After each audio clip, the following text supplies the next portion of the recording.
Hello everybody, I'm the LightningTurk and welcome back to another Call of War role-playing round. Today's role-playing round is not really up yet, but it's going to be a discussion on the round called the Fallout role-playing round, which is created by Magnum, if you guys know Magnum 2016. And yeah, we're going to be discussing the roleplay with him, and if you guys are interested, I'll put the link in the description. So yeah, enjoy. So pretty much this is the Fallout roleplay. Let me load up give you a picture for it. So we're using the new North America map on Call of War, as it correctly resembles the Fallout lore. And I've been wanting to do a roleplay like this ever since I first came to Supremacy, and me and War City have made quite a few Fallout roleplays, but they've never actually followed the lore itself. So this is like the first roleplay that's actually going to follow the lore as close as possible, while it will also have a lot of player-made factions to add variety to it. So the second picture, that's the map as of now. It's 24 hours outdated, so a few of the factions aren't in there. But probably about 75% of these factions are player-made. And then I made 7 or 8 pre-made factions, and they're actually factions that follow the lore of Fallout. Like over in California, you have the NCR, the Red State in New Mexico. In Colorado, that's Caesar's Legion. And so the roleplay will follow the lore, but it's not going to be like player. Like the main thing people have been saying is like they say they want to join the roleplay, but they don't know anything about the lore, so they decide not to sign up. But you really don't need to know anything about the lore. All you really need to know is just like the very basics. And there's a 5-minute video posted at the top of the forum post, and it just sums up the entire Fallout world. So yeah. Yeah, I mean, like, honestly, at this point, it's pretty cool. I like it. Yeah, I'm feeling pretty positive about it. Like, this is one of my first role plays, probably a year since I think Fall of Roma. That's actually like completely original. Like, it's not just a remake of one of my previous ones. Mm-hmm. And I put easily like 15 hours into this, 20 hours. So I'm hoping it looks good. Like, there's a few players who you can tell, like, in their applications didn't really spend a lot of time, but for the most part, players are seeming very like motivated about it. And like, I'm getting messages like every single day about players who have already signed up, like just asking questions about it. And so I think we have a pretty good player base. We only got we'll probably have about 25 players signed up, which isn't as much as most role plays nowadays, but that's a nice thing about this roleplay. Like, you don't need a ton of players, and for the most part, it seems like the players who are signing up are very skilled. So I think it should be really fun. Yeah, I mean, like, so long as the people are legitimate once they sign up and that they don't go inactive or anything. Well, yeah, I've had I having a headache because players are like saying they want to join, and they're just like, pick a country for me, and like, I mean. Like, I bet you know how annoying that is, right? Oh yeah, I completely understand you. Because they don't care. Like, they don't care at all about the roleplay. They're just joining it just to join it. And so I've been trying to like make sure players like I've told a few people who said they would sign up. I was just like, if you're not going to if you're just joining it because like you're my buddy and if you know me, but you're not actually like interested in it, don't join. Like, I mean, like for me, I'm just slow as fuck to sign up for anything. But once I actually have the time, I got it done. I wrote quite a bit for my faction. Well, yeah, like that's all good. Like, a few players who are just barely coming along, who have been saying they'll sign up for a long time, like their applications are actually like really good. Like Enderborn, he is filling out an application right now, and he's actually making an all-out history, like, of his faction. Like, it's starting in 1969. Like, it's like a few paragraphs. It's like really, really nice. So I'm hoping in the next few days there'll be a few more applications that are like really well made, because the roleplay is going to probably be starting Wednesday or Thursday. So so hopefully we have a few more players. But is there anything that you want to go over regarding like the tech system or anything to make applications easier? Yeah, actually, I should probably do that. I've had a ton of players asking me about it. So how it works is I decide, since it's all post-apocalyptic, it makes sense to have like a detailed technology tree where players like will have to research slowly, because it makes sense, it's post-apocalyptic. So pretty much how it's going to work is the majority of factions will get 2 tech points every day. Tech points are what you use to research technology, and you can either get them, you'll get a set amount every single day. You can also get them through events, which I'll talk about a little bit later. But you use these tech points to research technologies such as units, which will help you later on in the game, So everyone at the start of the game starts out with 10 technology points. So let me give you the link to the technology tree. So as you can see, the technologies, like you have level 1 infantry, there are 2 technology points. So you can pick a total of 10 technology points for your unit tree. So like this is also to encourage like a variety of units, so players will have like very different militaries determining on the route they go with. So like if you look at the player who's playing Cuba, he's the Leviathan Horde. He decided to go with infantry level 1, artillery level 1, destroyers level 2, and submarines level 2. But then you have other players who are like going down light tank. It will create a very diverse battlefield where hopefully every single army will have a strength, but they'll also be very, very so. Yeah, it's really nice. Everybody has like a different focus. Is there especially for players near the Atlantic, like they're going to be, or even like on the east, on West Coast, with the Pacific, like they're going to have to put a lot of resources and technology points into like maintaining a navy, or and then you have like the more East Coast where the states are a lot smaller, so you're going to see a lot more like quick, very mobile units that pack a very hard punch. And so hopefully like in different territories you're going to see completely different units. And another thing is you won't be able to get planes until day 15. I just thought that would be logical, because I don't want players just having air forces right off the bat. I don't think it makes sense. Oh yeah, definitely. And then the tech points for air units cost quite a bit. Yeah, and I'm actually going to be increasing some technologies and decreasing other ones. Like if you look at it, you can tell like it's pretty basic. Like it's just like usually 5 5 5 5 5 all the way down, or 4 4 4. So I'm gonna be making it a little bit different. Like I'll actually be looking at the unit details, but air power will be very, very, very expensive, and there's always going to be the easy counter to it, which is anti-air, which from what I've heard, most players don't build anti-air. So if any, like whoever's going to be listening to this, I would advise you to make anti-air if you're not going to be rushing into a very strong air force, because it will just be a very easy counter to any air units. But yeah, that's pretty much it about technology trees. So all right, cool.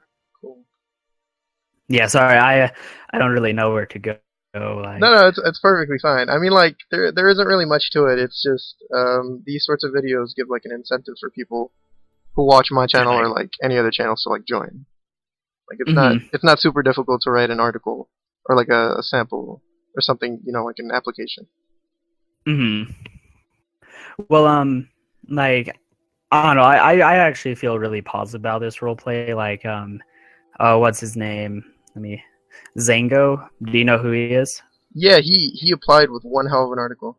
Yeah, he's been doing amazing. I've been talking to him every single day, and like he just has like so many ideas, and like he was helping Old Guard with his application, and he's helping this other player's zoos who will be signing up soon. Like he's been like going all out, and like he has this like amazing lore setup.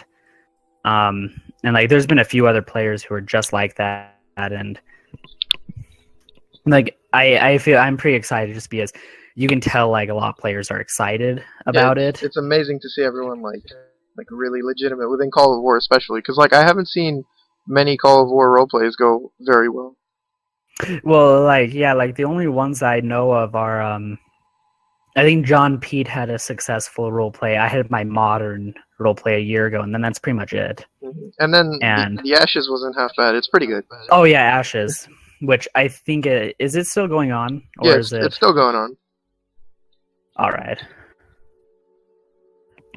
But like it's I'm hoping it's pretty good. Like it just feels really good as a like the creator of the roleplay when you see players actually like not just filling out an application, but they're actually like brainstorming and like they're actually like making their own complete lore about their faction, like instead of just doing the very basic stuff.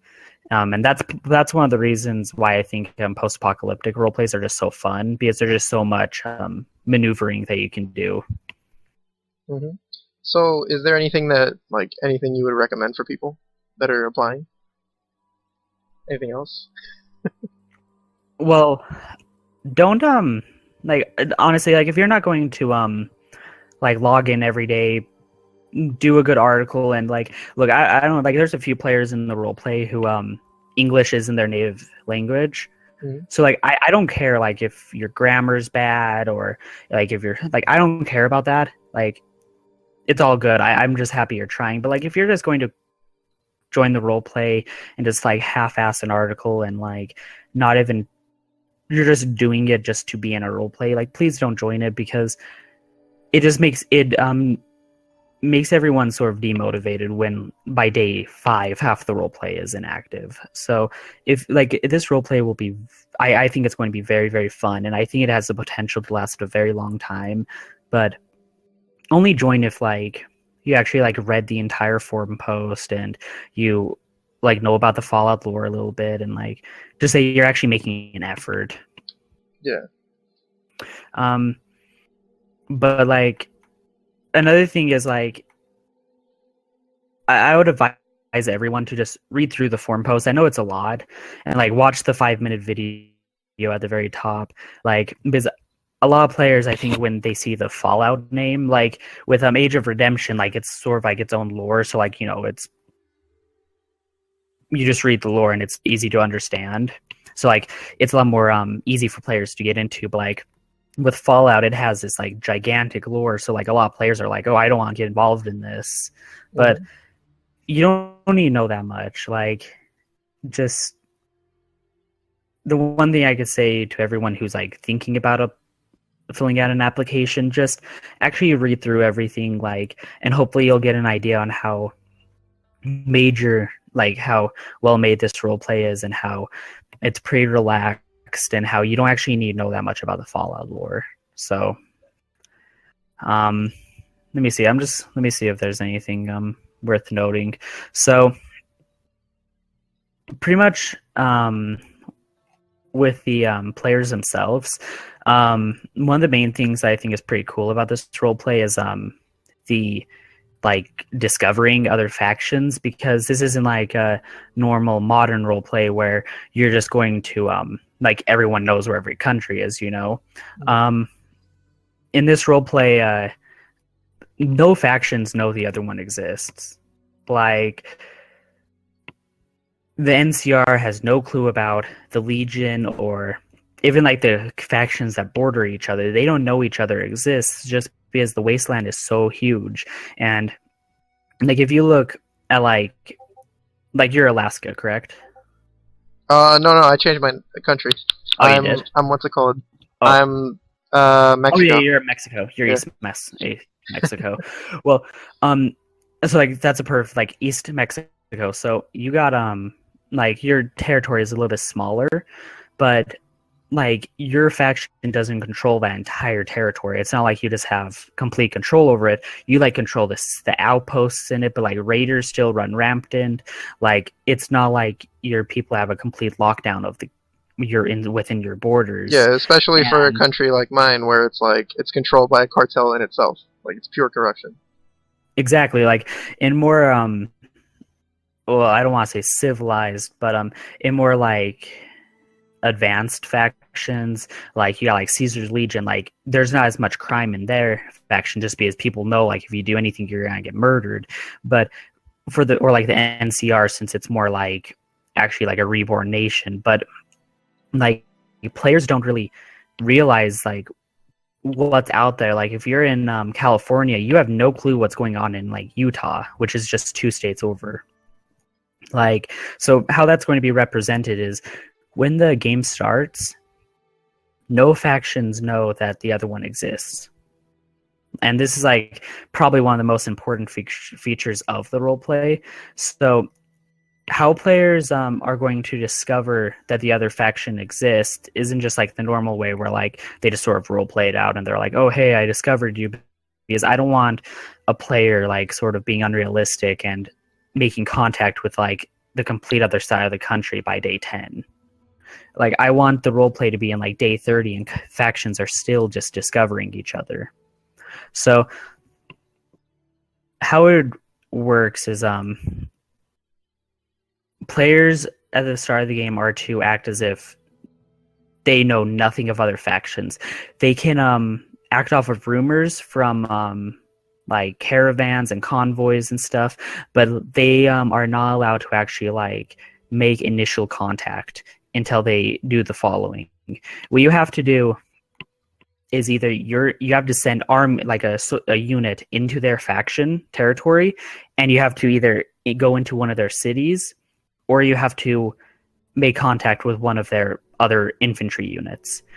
This is why I would encourage all players to give each other right away, even if you don't know each other exists, because then that will avoid fighting. But you can also just encounter each other by fighting, you know? Mm-hmm. Like, I would imagine in a post-apocalyptic world, a lot of ways like big factions would encounter each other for the first time would be through a skirmish.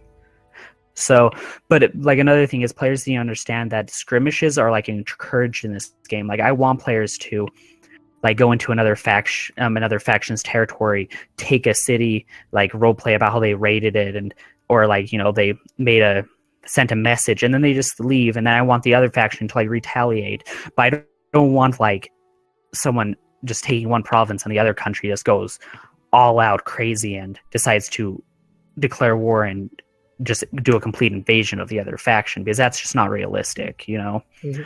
But so factions can do it that way. They can send units into the other player's territory, and once they're within the city or once they run into a unit, then they can establish contact. They can also do it by like if I know if I'm in California and there's a faction in Nevada, and that faction in Nevada knows of another faction that's in like Colorado and New Mexico, or like in a state that's bordering it, then they can tell me about that faction and we can make contact that way. But it has to be limited. Like I don't want it to like be like, oh yeah, I know this faction because of another faction. Like I don't want it to be like, oh, I'm on the West Coast and they're on the East Coast, but we made contact through all these other factions. Does that make sense? Yeah, I got you. All right. Sorry, I feel like I'm just sort of like not being clear on here. No, it's perfectly understandable. I mean, like, so long as people don't take things personally, things will be fine. Yeah, exactly, because that's like one of the big issues with the roleplay community, in my opinion, that I think still lingers around is, do players still hold grudges? Like, I feel like it's decreased It has. a lot, but Yeah, it used to be a few. terrible. Yeah, that's what's killed all the games in, like, back in the day. But now we're good. I Like, feel like we're good. We're better. yeah, so like I just hope players realize that just because someone's like I like um there's this gigantic section called balance of power, and what it encourages is players are meant to backstab their allies. And I know that sounds crazy weird, because usually that's like not allowed in role plays, in a sense. Like, you're not supposed to just like backstab your ally that you're like good friends with. But I was thinking about it, and in a post-apocalyptic world, like I think there is no international community. There's nothing about your real reputation as much. So the main concern of factions is like the well-being of their faction itself, So if their ally is getting too powerful and they could someday become a threat to them, then they should make an alliance with another faction, go to war with them. Even if the other faction that they make alliance with is their arch enemy, they should still do it, because the main goal of a faction is to make themselves superior. Even if that means beating down your ally, but your ally needs to understand that you're not doing it because you're an asshole. You're doing it because it's in the role play itself. Like, that's what the role play is about. So hopefully, like, if a player goes to war with their ally and and then maybe like 10, 15 days later they could be allies again because a bigger enemy appeared, Yeah. I'm just hoping that players won't just like go to war day 10, and since players can only occupy 10 provinces every war, and then there will be a peace period. So I'm hoping that like players won't just like, if you go to war once, the rest of the game you're going to be arch rivals. I'm hoping that players will like just get over it, and hold grudges at all. Which I don't know how well that's going to work. I have no clue. I mean, like, if any sort of grudges appear, I'll be glad to help in, stifling that. Exactly, and like I don't want to, but like I will like need to like step in and like tell like either just like being disrespectful and rude and just doing it because of a completely out of context issue, Mm-hmm. Or I will like make it so like if a player like, because this happens, I know it doesn't happen as often all the time, like in the Skype chat rooms, like two players would get in a fight that was not in context at all, not in character, and then they would like go to war, or they would break their alliance with each other.